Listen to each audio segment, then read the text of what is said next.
استطاعت اور طاقت کے مطابق اعمال صالحہ کیے ہیں تو قبول فرما، لیکن عید الاضحیٰ عید الفطر کے مقابلے میں بڑے الگ سے نکات رکھتی ہے۔ ہمیشہ کی طرح میں چند ایک گزارشات آپ احباب سے کروں گا اور دعا گو ہوں اللہ تعالی ہم سب کو ان تمام باتوں کو سمجھ کر عمل کرنے کی توفیق عطا فرمائے۔ جانور کو ذبح کرنا، قربان کرنا 10 ذوالحجہ کو ابراہیم علیہ السلام کی سنت ہے، اور اس سنت کو قیامت تک کے لیے قائم رکھا گیا ہے۔ لیکن اس کے پیچھے ابراہیم علیہ السلام کا اخلاص موجود ہے، ابراہیم علیہ السلام کی فرما برداری موجود ہے، ابراہیم علیہ السلام کی اطاعت گزاری موجود ہے۔ اس کے پیچھے ابراہیم علیہ السلام کا اپنے رب سے مضبوط تعلق اور رشتہ موجود ہے۔ اس قربانی کے پیچھے ابراہیم علیہ السلام کی قربانیاں موجود ہیں۔ اب ان تمام تر چیزوں میں سے جانور قربان ہم کرتے ہیں ہر سال، جسے اللہ توفیق دیتا ہے۔ ان چیزوں میں سے کون سی ایسی بات ہے کہ جانور کو ذبح کرتے ہوئے میرے آپ کے ذہن میں آئے کہ ابراہیم علیہ السلام کی قربانی کے پیچھے تو یہ باتیں تھیں؟ ان میں سے کون سی ایسی بات ہے جو میرے اندر پائی جاتی ہے؟ کون سی جو نہیں پائی جاتی ہے مجھے اپنی زندگی میں لانا چاہیے؟ قربانی کروں نہ کروں ایک معاملہ ہے، لیکن اس قربانی کا مقصد تو سمجھوں۔ اس قربانی کا مقصد کیا ہے؟ ابراہیم علیہ السلام نے اس قربانی سے پہلے کیا کچھ کیا؟ اور انہی میں سے ایک بات یہ ہے، جانور کو ذبح کرنا ہے، اللہ کی راہ میں خون بہانا ہے، قربانی دینی ہے، تو ذرا اپنا ظاہر و باطن چھان کے دیکھیے گا، اپنا ظاہر اور باطن پلٹ کے دیکھیے گا کہ ہم میں سے کوئی ابراہیم علیہ السلام نے جس کے لیے اذیتیں برداشت کی، والد کی ناراضگی کو برداشت کیا، آگ میں ڈالا جانا برداشت کیا، اور وہ چیز کیا تھی؟ وہ اللہ تعالیٰ کی وحدانیت تھی، توحید الہی تھی۔ جو بندہ جانور ذبح کرتا ہے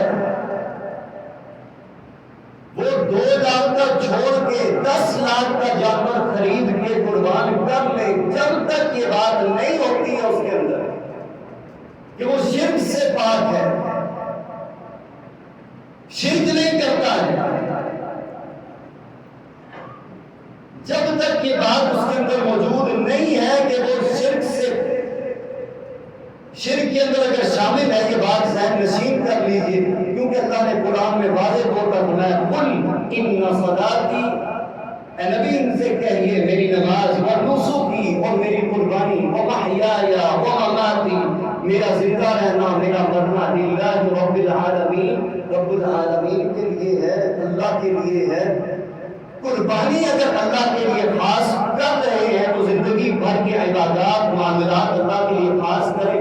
شرک کی آمیزش موجود ہے، رب کبریا کی قسم اٹھا کے کہتا ہوں پوری ذمہ داری کے ساتھ، اللہ یہ قربانی بھی قبول نہیں کرتا۔ پھر میں نے کہا کہ 10 لاکھ کا جانور بھی قربان کر لیں، ایک کے بجائے 20 جانور ذبح کر لیں، 20 کے بجائے 50 اونٹ ذبح نہر کر لیں، قربان کر لیں، جب تک شرک سے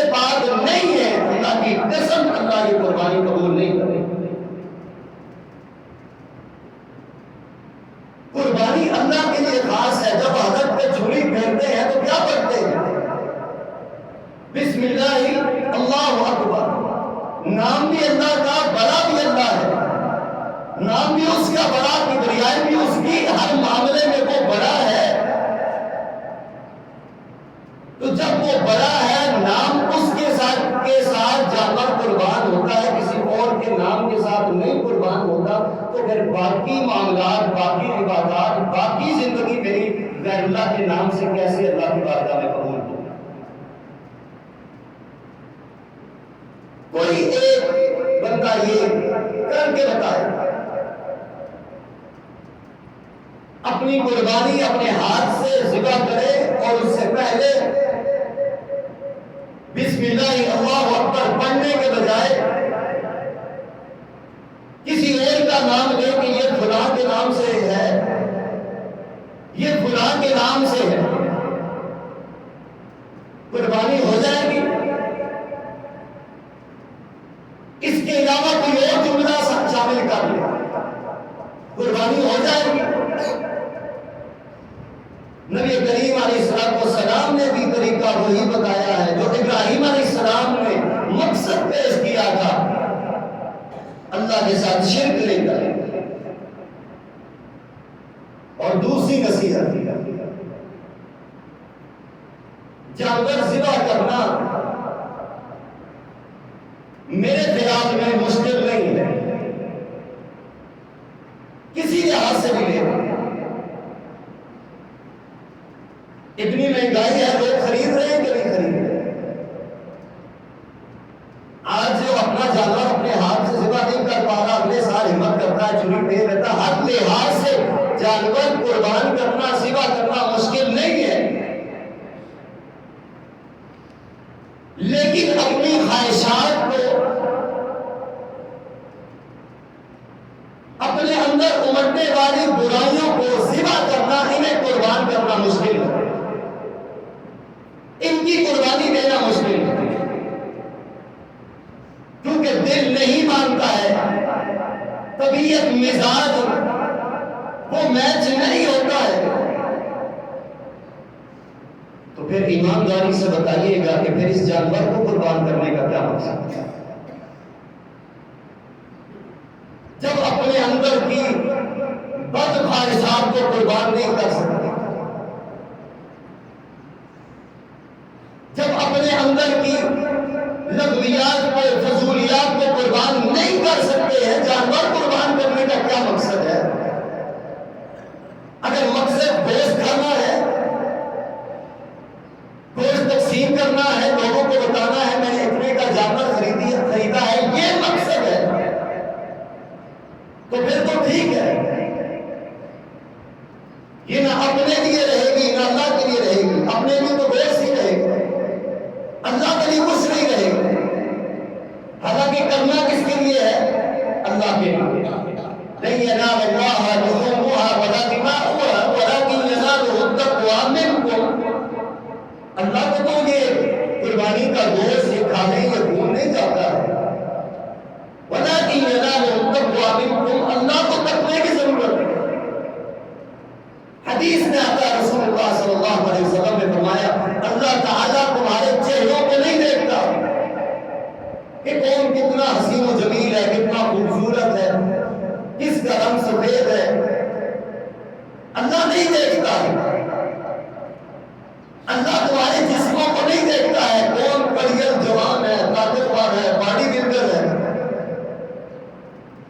لیکن اللہ دیکھتا ہے تمہارے دلوں کو، دیکھتا ہے تمہارے دل کے اندر کیا ہے۔ اللہ کے لیے کسی ساتھ تو سمجھے، کہیں ایسا تو نہیں ہے میں تو فکر مند ہوتا ہوں قربانی ضائع تو نہیں جا رہی، میں کوئی جانور کے حالت میں چھری پھیر رہا ہوں، لیکن اپنے خواہشات پہ نہیں پھیر رہا، اپنی انا پرستی پہ نہیں پھیر رہا، اپنے معاملات کو نہیں قربان کر رہا۔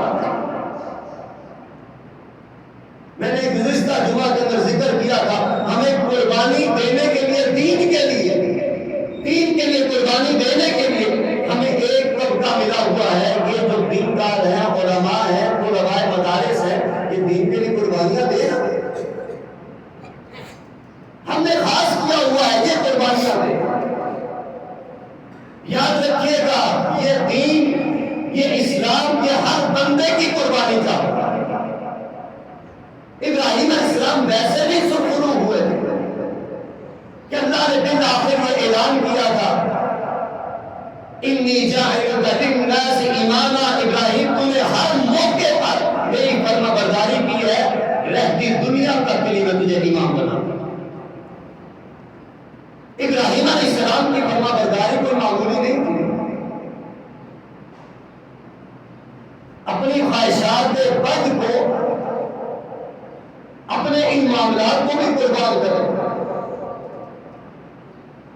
اور حقیقت یہ ہے کہ ہمیں یہ باتیں بری لگتی ہیں، ہمیں یہ باتیں ہضم نہیں ہوتی ہیں، کیونکہ یہ ہمارے اگینسٹ آ رہی ہیں، ہمارے خلاف آ رہی ہیں، ہمارے حق میں وہ عالم سے مولوی بہتر ہے کہ جو مجھے آپ کو کیا کہے، ٹھیک ہے جی کوئی مسئلہ نہیں، پریشان نہ ہو۔ شریعت میں تو اتنی سختی نہیں ہے سختی، لیکن جہاں پر اللہ کی حدود کی بات آ جائے وہاں پر ہر کسی پر سختی رکھی ہے۔ تیسری اور آخری بات،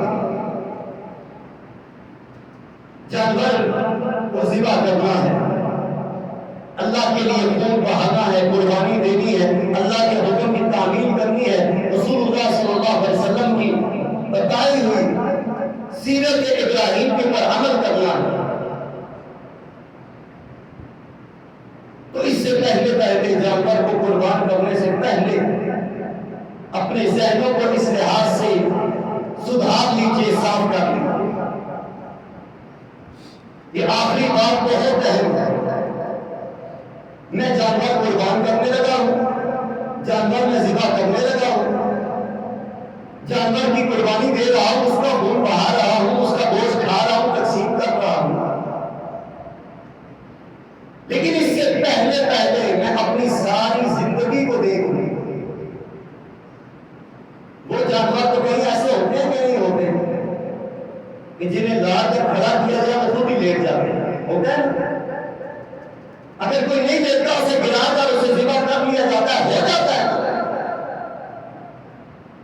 مجھے حیرانگی ہوتی ہے اس بات پر، میں جانور کو زور زبردستی زمین میں لٹا کے اسے ذبح کر لیتا ہوں، کرا لیتا ہوں، لیکن جب رب کی طرف سے مجھے بلاوا آتا ہے، رب کی طرف سے مجھے صدا آتی ہے، مجھے آواز لگائی جاتی ہے، میں اپنے آپ کو کیوں نہیں لٹا لیتا؟ مجھے تو حیرت ہوتی ہے، جو بندہ قربانی کر رہا ہے نماز نہیں پڑھتا وہ کیسے مطمئن ہے کہ اس کی قربانی قبول ہوگی؟ مجھے تو حیرت ہوتی ہے اس بندے پر جو 2-3 لاکھ لگا کے قربانی کر رہا ہے اور پورا سال ہر دن کے اندر 1 سے 1.5 گھنٹہ وہ اللہ کے لیے نہیں نکالتا ہے، نماز نہیں پڑھتا ہے، یہ کیسے مطمئن ہے کہ اس کی قربانی قبول ہوگی؟ مجھے حیرت اس بات پہ ہوتی ہے، باپ بلائے ماں بلائے، وہ لبیک نہ کہے، جواب نہ دے، نہ بات مانے۔ لوگ کہتے ہیں والدین کا نافرمان ہے کہ اللہ کی بارگاہ میں بھی کامیاب نہیں ہوگا کیونکہ والدین کی بات نہیں سنتا ہے، والدین آواز دیتے ہیں کہ جواب نہیں دیتا۔ لوگ ایسے بندے کو کہتے ہیں کہ یہ بندہ والدین کا نافرمان ہے۔ مجھے حیرت ہوتی ہے جب رب کے گھر کی طرف سے رب کی آواز آتی ہے تو میں کیوں اکڑ جاتا ہوں؟ میں رب کی آواز کے اوپر کیوں نہیں لبیک کرے؟ مجھے تو حیرانگی ہوتی ہے ایسے بندے پر جو اتنی ہمت رکھتا ہے، اتنی جسارت رکھتا ہے، اس کا رب اسے بلا رہا ہے لیکن وہ جا رہا نہیں۔ بات کی گہرائی کو سمجھے گا۔ اذان کس کا حکم ہے؟ اللہ کا۔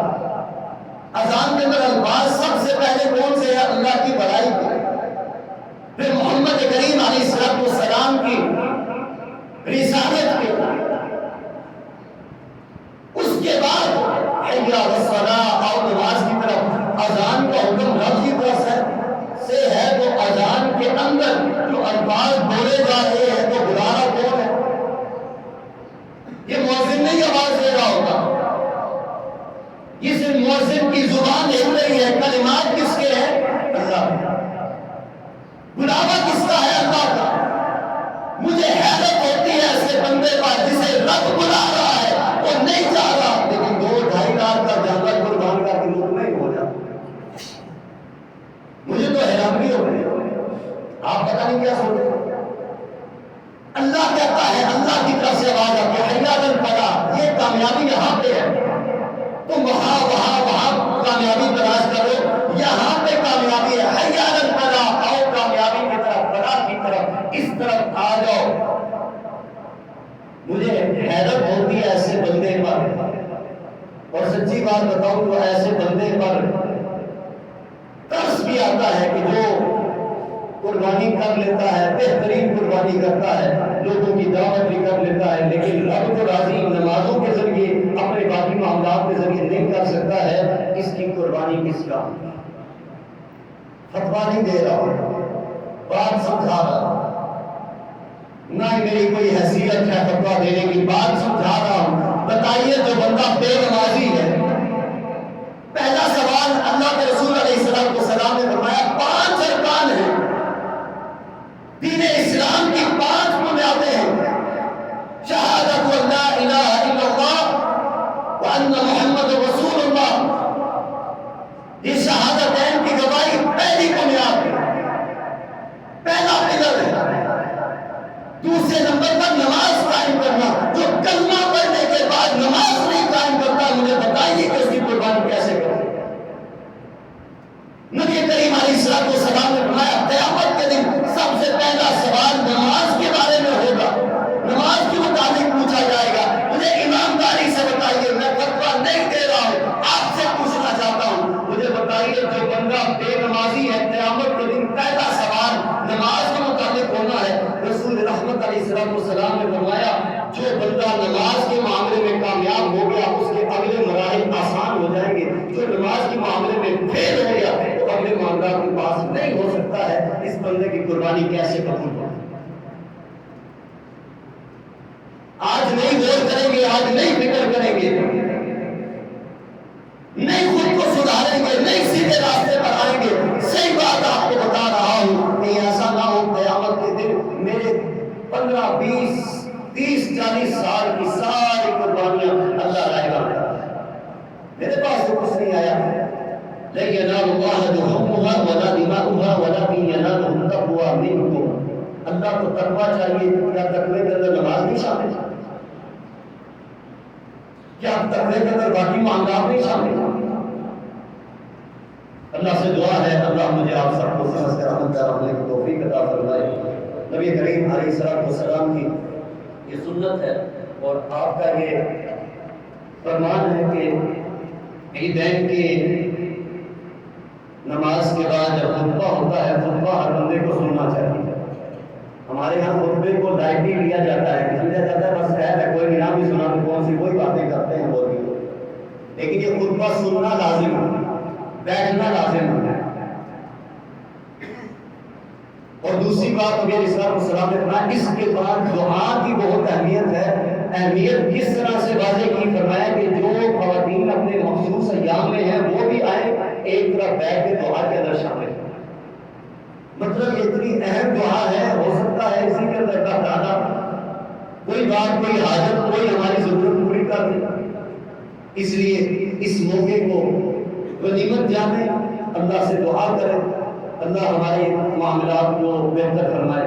الحمدللہ رب العالمین والعاقبۃ للمتقین والصلاۃ والسلام علی سید الانبیاء والمرسلین، اللهم صل علی محمد وعلی آل محمد كما صليت على ابراہیم وعلى آل ابراہیم انك حمید مجید، اللهم بارک علی محمد وعلى آل محمد كما باركت على ابراہیم وعلى آل ابراہیم انك حمید مجید۔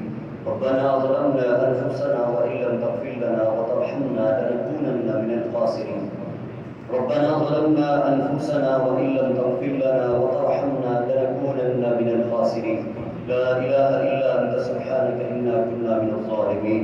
اللہ گناہگار ہیں، خطاکار ہیں، سیاہکار ہیں، اللہ اپنے گناہوں کا اعتراف کرتے ہیں، یا اللہ اپنی رحمت کے ذریعے ہمارے گناہوں کو معاف فرما۔ اللہ سابقہ جو خطائیاں ہوئی ہیں، جو لغزشیں ہوئی ہیں، ان سے درگزر فرما۔ اور آئندہ ہمیں نیک اعمال کرنے کی توفیق عطا فرما۔ اللہ آئندہ ہمیں صراط مستقیم پر چلنے کی توفیق عطا فرما۔ آئندہ ہمیں نبی کریم علیہ السلام کے راستے پر چلنے کی توفیق عطا فرما۔ آئندہ ہمیں دین اسلام کا پیروکار بنا۔ اللہ سابقہ غلطیوں سے لغزشوں سے معافی چاہتے ہیں، اللہ ہمیں معاف فرما۔ اللہ ہماری خطاؤں کو معاف فرما۔ اللہ ہم سب کی خطاؤں کو معاف فرما۔ اللہ ہمارے چھوٹوں کی بڑوں کی سب کی خطاؤں کو معاف فرما۔ اللہ تیرے سوا نہ کوئی معاف کر سکتا ہے نہ کوئی کرنے والا ہے، معاف بھی تو کرنے والا ہے، رحمت بھی تو نازل کرنے والا ہے۔ اللہ اپنی رحمت کے ذریعے ہمیں معاف فرما، اپنی رحمت کے ذریعے ہمیں معاف فرما۔ اللہ ہمیں دنیا کی آخرت کی ذلتوں سے محفوظ فرما۔ اللہ دنیا اور آخرت کی ذلتوں سے محفوظ فرما۔ اللہ دنیا اور آخرت کی ذلتوں سے محفوظ فرما۔ اللہ کل قیامت کے دن ہمیں سرفروغ فرما۔ اللہ کل قیامت کے دن ہمیں جنت میں بغیر حساب کے داخلہ نصیب فرما۔ اللہ کل قیامت کے دن پل صراط سے گزرنا آسان فرما۔ اللہ کل قیامت کے دن پل صراط سے گزرنا آسان فرما۔ رسول اللہ صلی اللہ علیہ وسلم کے جھنڈے تلے آپ کے ساتھ آپ کے اصحاب کے ساتھ جنت کا داخلہ نصیب فرما۔ اللہ ہم تجھ سے سوال کرتے ہیں، جنت الفردوس مانگتے ہیں، اللہ ہمیں جنت الفردوس کا مقام نصیب فرما۔ اللہ رسول اکرم علیہ السلام کا پڑوس نصیب فرما۔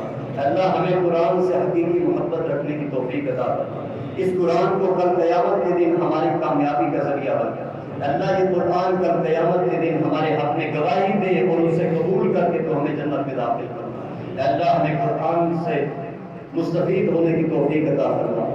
اللہ ہمیں ہدایت کا راستہ نصیب فرما۔ اللہ جو بھٹکے ہوئے ہیں اللہ انہیں ہدایت کا راستہ نصیب فرما۔ اللہ جو گمراہ ہیں انہیں ہدایت کا راستہ نصیب فرما۔ اللہ جو لوگ بے نماز ہیں انہیں نمازی بننے کی توفیق عطا فرما۔ اپنی اولادوں کو نمازی بنانے کی توفیق عطا فرما۔ اپنی نسلوں کو نمازی بنانے کی توفیق عطا فرما۔ اللہ جو لوگ بے نمازی ہیں انہیں نمازی بنا، انہیں نماز کا پابند بنا۔ اللہ ہمیں دنیا کے تمام معاملات میں اپنے رسول نبی کریم علیہ السلام کے نقش قدم پر چلنے کی توفیق عطا فرما۔ اللہ کل قیامت کے دن ہمیں کامیاب فرما۔ اللہ جو لوگ پریشان ہیں، تنگدست ہیں، اللہ جو مقروض ہیں تمام کی پریشانیوں کو دور فرما۔ اللہ انہیں قرضوں سے نجات نصیب فرما۔ اللہ اپنے خزانوں سے اپنی رحمت سے انہیں تنگدستی سے نکال۔ اللہ قرضوں سے نجات نصیب فرما۔ اللہ اس دنیا میں رکھ، جب تک رکھ، جس حال میں رکھ، اللہ اپنا فرما بردار بنا کے رکھ۔ اللہ اس دنیا میں رکھ تو اس حال میں رکھ کہ ہم اسلام پر ہوں، تو ہم سے راضی ہو، ہم تجھ سے راضی ہوں۔ اللہ جب اس دنیا سے اٹھائے اپنے پاس بلائے تو اللہ اس حال میں بلا کے ایمان کی حالت میں جائے، اس حال میں بلا کے ہم تجھ سے راضی ہوں تو ہم سے راضی ہوں۔ اللہ اس حال میں بلا کے تو اعلان کرے جنت کے فرشتوں کو حکم دے کہ میرے بندے کو جنت کے دروازوں سے داخل کر۔ اللہ اس حال میں دنیا سے اٹھا کہ ہم فرما برداری کی حالت میں ہوں۔ اللہ ہمیں فرما برداری کی حالت میں اٹھا۔ اللہ نافرمانی کی موت سے بچا، اللہ نافرمانی کی موت سے بچا۔ اللہ گناہ کی حالت میں موت نہ دینا، اللہ گناہ کی حالت میں موت نہ دینا۔ اللہ موت دینا تو اس حال میں دینا کہ ہم نیکی کے راستے پر ہیں، اللہ نیکی کا کام کر رہے ہیں، ہماری زبانوں پر تیرا ذکر ہو، تیرے قرآن کی تلاوت ہو۔ اللہ بے اولادوں کو نیک اور صالح فرما بردار اولاد نصیب فرما۔ اللہ جنہیں تو نے صرف بیٹے عطا کیے ہیں انہیں بیٹیوں کی ضرورت ہے، اللہ انہیں بیٹیاں عطا فرما۔ جنہیں بیٹیاں عطا کی ہیں یا اللہ انہیں بیٹوں کی ضرورت ہے، انہیں بیٹے عطا فرما۔ یہ تیرے دستے قدرت میں ہے، نہ تجھ سے کوئی چھین سکتا ہے، نہ تجھے پر کوئی حاوی ہو سکتا ہے، نہ تجھ پر سے کوئی زبردستی کر سکتا ہے۔ یا اللہ تو ہی عطا کرنے والا ہے۔ اللہ فرما اپنے بندوں کو جو بے اولاد ہیں انہیں نیک اور صالح فرما بردار اولاد نصیب فرما۔ اللہ جو والدین کے نافرمان ہیں ان والدین کی نافرمانی سے بچنے کی توفیق عطا فرما۔ جن کے والدین زندہ ہیں اللہ انہیں صحت والی، تندرستی والی، ایمان والی لمبی زندگی عطا فرما۔ اللہ جن کے والدین دنیا سے رخصت ہو گئے ہیں اللہ ان کی درجات کو بلند فرما، ان کی اولاد کو ان کے لیے صدقہ جاریہ بنا اور بننے کی توفیق عطا فرما۔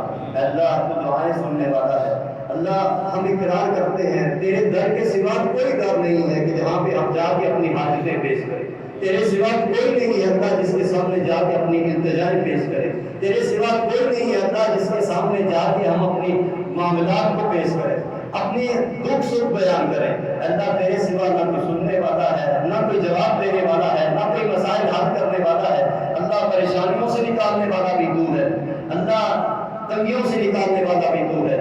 اللہ یہ تیرے دست قدرت میں ہے، نہ تجھ سے کوئی سوال کر سکتا ہے، نہ تجھ سے کوئی زبردستی کر سکتا ہے۔ اللہ ہمارے معاملات کو درست فرما، ہمیں تنگستیوں سے نجات نصیب فرما۔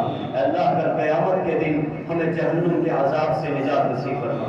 اللہ تیری جہنم کا عذاب بڑا سخت ہے، اللہ ہم برداشت نہیں کرنے والے ہیں۔ اللہ ہمارے جسم کمزور ہے، ہم کمزور ہیں۔ اللہ تیرے عذاب کے سامنے ہماری کیا حیثیت ہے؟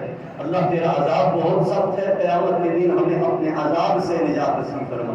اللہ قیامت کے دن ہمیں اپنے عذاب سے نجات نصیب فرما۔ اللہ تیرا عذاب بہت سخت ہے، اللہ تو خود ہی فرماتا ہے ان بطش ربک لشدید، اللہ تیری پکڑ بہت سخت ہے۔ اللہ اپنی پکڑ سے ہمیں بچا، اللہ اپنے عذاب سے ہمیں محفوظ فرما۔ اللہ ہمیں کل قیامت کے دن اپنے عرش کا سایہ نصیب فرما۔ اللہ جب سورج سروں پر تپ رہا ہوگا، ہر بندہ پریشان ہوگا، اللہ اس وقت ہمیں اپنے عرش کا سایہ نصیب فرما، اپنے عرش کے سائے تلے جمع فرما، اپنے عرش کے سائے تلے جگہ نصیب فرما۔ اللہ اپنے عرش کا سایہ نصیب فرما۔ اللہ قیامت کے دن کے اس دنیا کے اندر بھی، قیامت کے دن بھی اللہ ہم تیرے سوا کس کو اپنا ہمدرد اور مددگار سمجھے؟ اللہ تیرے سوا کوئی نہیں ہے، ہمارا کوئی سننے والا نہیں ہے۔ اللہ ہماری التجاؤں کو پورا فرما۔ اللہ قیامت کے دن ہمیں جہنم کے عذاب سے نجات نصیب فرما۔ اللہ جب ہمیں قبر میں اتارا جائے، اللہ قبر کی تنگیوں سے ہمیں نجات نصیب فرما۔ اللہ ہماری قبروں کو